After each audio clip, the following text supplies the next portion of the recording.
কত রাত, কত দিন, কত সময় মানুষে অপর যাতায় চলে যায়। তাই কারোর সময় ভালো যায়, কারোর সময় খারাপ যায়। এটাই তো সর্বের থেকে বড় নীতি।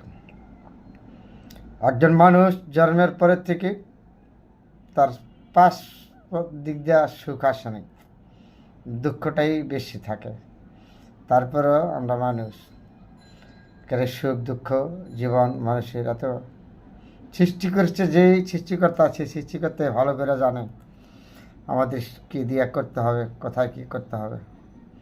তারপর আমরা মানুষ হিসাবে একজন মানুষ আরেকজন মানুষের প্রতি মহাব্বত ভালোবাসা দিয়ে বেঁচে থাকবে যতদিন থাকে, তাই না?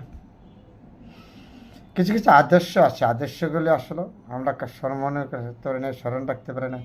আদর্শের কারণে আমাদের সময়টা অনেক সময় অকারণে চলে যাচ্ছে। এই সময়টা যেটা হারাই